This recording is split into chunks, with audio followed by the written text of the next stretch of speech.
ஆண்டவரும் இரட்சகரும் மீட்பருமாகிய இயேசு கிறிஸ்து நாமத்தினாலே உங்களுக்கு யாவருக்கும் அன்பின் வாழ்த்துக்கள். தெய்வ செய்தி போவதற்கு முன்பதாக நாம் தலைகளை தாழ்த்தி ஆண்டவரை நோக்கி பார்ப்போம். இரக்கமுள்ள பிதாவே, உம்மை ஸ்தோத்திரிக்கிறோம். இந்த நாளுக்குரிய இந்த வார்த்தையை ஆண்டவரே என்ன பேச நீர் சித்தம் வைத்தீரோ அந்த வார்த்தையை அடிமை மறைத்து நீர் பேசும். இதற்கு விரோதமாய் கிரியை செய்கிற சத்துரு அதனுடைய வல்லமைகள் முழுவதும் நஸ்ரேனாகிய இயேசு கிறிஸ்து நாமத்தினாலே கடிந்து கட்டி அப்புறப்படுத்தி ஜெபிக்கிறோம். துதியும் கனமும் மகிமையும் என் இயேசு ஒருவருக்கு மாத்திரம் செலுத்துகிறோம். இயேசு கிறிஸ்துவின் மூலம் பிதாவே, ஆமேன். அடுத்தது என்ன என்ற இந்த தெய்வ செய்தி நேரத்தில் உங்களோடு கூட தேவனுடைய வார்த்தையை பகிர்ந்து கொள்வதில் மிகப்பெரிய சந்தோஷம். இந்த நாளுக்குரிய வார்த்தை மத்தேயு எழுதின நற்செய்தி நூல் 28ஆம் அதிகாரம் 20வது வசனத்தை நான் வாசிக்கிறேன்.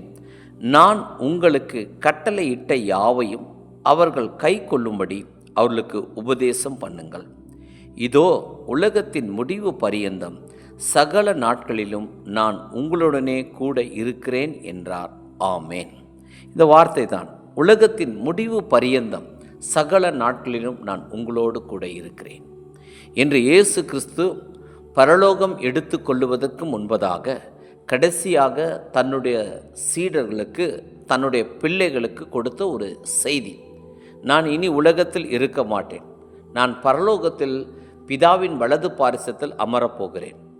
ஆனால் உங்களுக்கு நான் ஒரு வேலையை நான் வைத்து விட்டு போகிறேன். நீங்கள் செய்ய வேண்டியது எது தெரியுமா என்று சொல்லிதான் இந்த வார்த்தை சொல்லி இருக்கிறது. ஏனென்றால் இயேசு கிறிஸ்து செய்த ஊழியத்தை தொடர்ந்து நாம் செய்ய வேண்டும். இது எல்லோர் மேலும் விழுந்த கடமை. அதனால தான் ஆண்டவர் இந்த வார்த்தை சொல்லியிருக்கார். நான் இந்த உலகத்தில் உங்களை நான் வைக்க போகிறேன், அனுப்ப போகிறேன். இனி நீங்கள் செய்ய வேண்டியது என்ன என்பதை சொல்லிதான் அந்த வசனம் அதே அதிகாரம் மத்தேயு 28ஆம் அதிகாரம் 18 சொல்லும் பொழுது, அப்பொழுது இயேசு சமீபத்தில் வந்து அவர்களை நோக்கி, வானத்திலும் பூமியிலும் சகல அதிகாரம் எனக்கு கொடுக்கப்பட்டு இருக்கிறது. அல்லேலூயா. இயேசு சொல்கிறார், எனக்கு இந்த சகல அதிகாரம் எனக்கு கொடுக்கப்பட்டு இருக்குது. எல்லாமே இந்த பூமியில் இருக்கிற எல்லா அதிகாரங்களும் இயேசுடைய ஆளுகைக்கு உட்பட்டது தான். எந்த ஒரு அதிகாரங்கள் ஆனாலும் சரி, ஆளுமைகள் ஆனாலும் சரி, இயேசு கிறிஸ்துவோட அனுமதி இல்லாமல் தேசத்திலேயோ உலகத்திலேயோ எந்த ஆளுமையும் கிடையாது. தேவனுடைய அனுமதி கொடுத்து தான் நடக்கிறது. அந்த அதிகாரத்தை தேவன் இயேசுவிடம் இருக்கிறது என்பதை தான் இன்றைக்கு நமக்கு சொல்லுகிறார். நீங்கள் புறப்பட்டு போய் சகல ஜாதிகளையும் சீஷராக்கி, ஆமேன், எல்லா இனங்களையும் சீஷராக்க வேண்டும். ஆமேன். இதுதான் நமக்கு கொடுக்கப்பட்ட அழைப்பு. நமது மதம் மாற்றம் அல்ல, ஒரு சீசத்துவம்.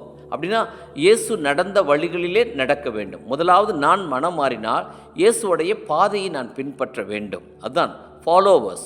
இயேசு நடந்த மாதிரி நடப்பதான் சீசத்துவம். அதே மாதிரி ஆண்டவர் சொல்ல, முதல் நான் நடக்க வேண்டும், மற்றவர்களையும் அதே பாதையில் நடத்த வேண்டும். சீடராக்கி பிதா, குமாரன், பரிசுத்த ஆவியின் நாமத்தினால அவளுக்கு ஞானஸ்தானம் கொடுத்து. ஆமேன். இதுதான் ஆண்டவர் நமக்கு கொடுத்திருக்கிற கட்டளை. இதை நீங்கள் செய்யும் பொழுது நான் உங்கள் கூட இருப்பேன். அந்த அதிகாரத்தை கொடுத்தவர், நம்ம பயப்பட வேண்டிய அவசியம் இல்லை. அதனால தான் கர்த்தர் சொல்கிறார், நான் இந்த அதிகாரங்கள் எல்லாவற்றையும் எது இருந்தாலும் சரி எல்லாமே இயேசுவுக்கு கீழ்ப்பட்டது தான். நான் உங்களோடு கூடத்தான் இருக்கிறேன், நான் உங்களை விட்டு விலகுவதும் இல்லை, உன்னை கைவிடுவதும் இல்லை என்று யோசுவாவிடம் சொன்ன அதே ஆண்டவர் தான் நான் உலகத்தோட முடிவு பரியந்தம், அப்படின்னா இந்த உலகத்தில் வாழ்கிற கடைசி நிமிஷம் வரைக்கும் நம்ம கூடவே இருக்கிறார். நம்மை கூடவே இருந்து வழி நடத்துகிறார். நீ நடக்க வேண்டிய வழி இதுவே என்று நமக்கு பாதை காண்பிக்கிறார். இனி உலகங்கள் மிக பயங்கரமான சூழலில் கடந்து போகும். ஒவ்வொரு தேசத்தில் பார்க்கும் பொழுதும் ஒவ்வொரு விதமான காரியங்கள் நடக்கும். அதில் இந்த தேசத்தில் எந்தெந்த பகுதியில் என்னென்ன காரியம் இனி நடக்க போகிறது என்பதை தேவன் முன்கூட்டியே அதை நமக்கு தெளிவுபடுத்தி அதற்கு முன்பதாக நம்ம எப்படி ஆயத்தப்படுத்த வேண்டும், எப்படி ஜெபிக்க வேண்டும் என்பதை சொல்லுவது தான் இந்த நிகழ்ச்சியோடைய நோக்கம். நம் உலகத்தோடைய வாட்ச் டவர் என்று சொல்லுவார்கள். உலகத்தோட கடிகாரம் என்று சொல்லி பார்க்கும் பொழுது இஸ்ரவேல் என்ற தேசம்தான் இன்றைக்கு எல்லோருடைய வாட்ச் டவராக இருக்கிறது. இஸ்ரவேல் தேசத்தில் நடக்கிற மாற்றங்கள் இயேசு கிறிஸ்துவுடைய ரகசிய வருகைக்கும் அவருடைய வருகைக்கான காரியங்களை அதிகமாய் உணர்த்தும்.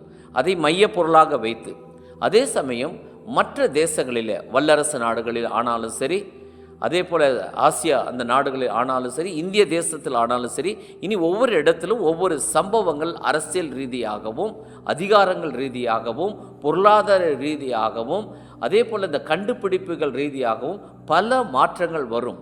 அதை எல்லாவற்றையும் என் வேதம் எழுதி கொடுத்திருக்கிறது. அதை அந்த நேரத்தில், அதாவது ஏற்ற நேரத்தில் சொன்ன வார்த்தை வெள்ளித்தட்டில் வைத்த பொற்பலங்களுக்கு சமானம் என்று வேதம் நீதிமொழிகளில் வாசிக்கிறோம். அந்த நேரத்தில் இனி இது நடக்கும். இது நடப்பதற்கு முன்பதாக நீங்கள் செய்ய வேண்டிய காரியம், நாம் செய்ய வேண்டிய காரியம், இதற்கு எப்படி ஜெபிக்க வேண்டும் என்பதை குறித்து தான் இன்றைக்கு நம்மோடு கூட ஆண்டவர் பேசுகிறார்.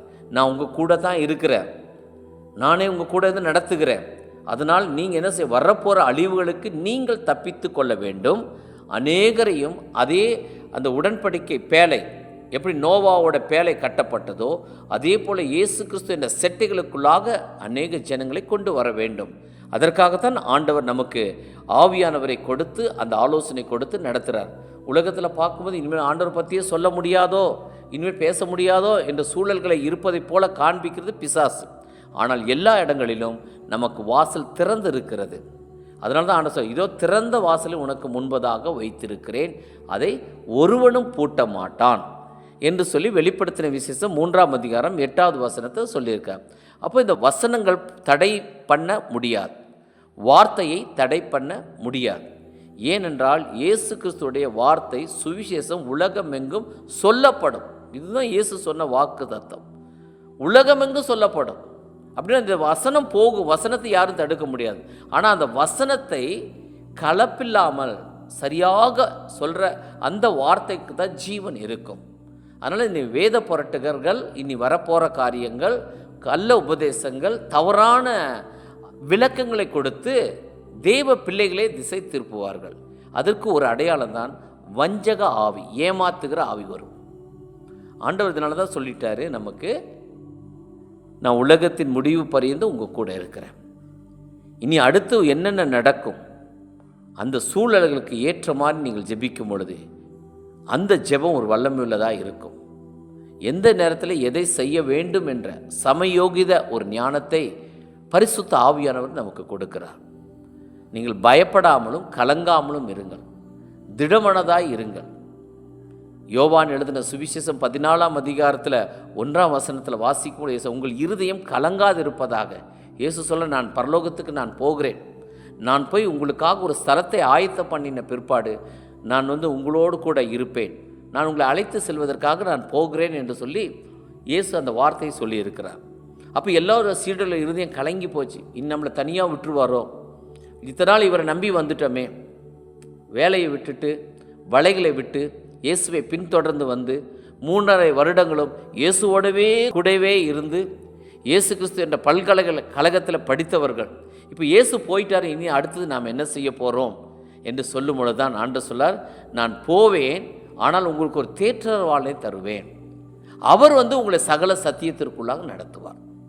அப்போ பரிசுத்த ஆவி ஒரு மனிதனை பெற்றுக்கொள்ளும் பொழுது அவர் நம்மை சகல சத்தியத்திற்குள்ளும், சில உபதேசங்கள் வரும்போது தேவனால் உண்டானதா இல்லை பிசாசினால் உண்டானதா இல்லை மனிதனால் உண்டானதா என்று வேர்பிரித்து காட்டுகிறவர் இந்த பரிசுத்த ஆவியானவர். அதனால் இன்றைக்கி ஆண்டவர் சொல்கிறார், நான் உங்களுக்கு பரிசுத்த ஆவியை தருகிறேன், நான் உங்களோடு கூட இருப்பேன், நான் என்றென்றுக்கும் உங்களோடு தங்கியிருக்கிற பரிசுத்த ஆவியானவர். இந்த ஆவியானவர் நீங்கள் பெற்றுக்கொள்ள வேண்டும். ஆவி இல்லாமல் இனி உலகத்தில் தனியாக நம்ம வாழ முடியாது. நம்ம மாம்சம் என்ன செய்தாலும் சோர்ந்து போயிடும். மாம்சம் பலவீனம் உள்ளது, ஆவி உற்சாகம் உள்ளது.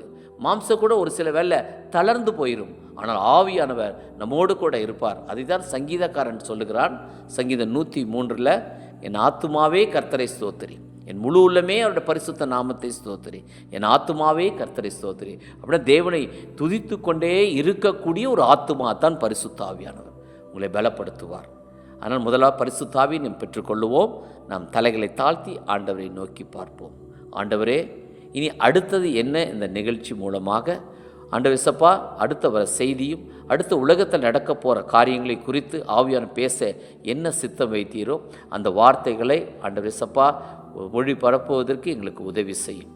இந்த நாளில் பரிசுத்த ஆவியை பெற்றுக்கொள்ளாதவர்கள் பரிசுத்த ஆவியை முதலாவது பெற்றுக்கொள்ளவும், அந்த அபிஷேகத்தோடு நின்று அடுத்த வர போகிற காரியங்களை இன்னும் ஆழமாக கற்றுக்கொள்ளவும், அதற்கு எப்படி ஜெபிக்கணும், என்பதையும் ஆவியானவரே ஒவ்வொருவரையும் நிரப்பி ஆசீர்வதியும், பலப்படுத்தும். துதிகன மகிமை எல்லாம் என் இயேசு ஒருவருக்கு மாத்திரம் செலுத்துகிறோம். இயேசு கிறிஸ்துனுடைய பரிசுத்தமுள்ள நாமத்தில் ஜெபிக்கிறோம் பிதாவே, ஆமேன்.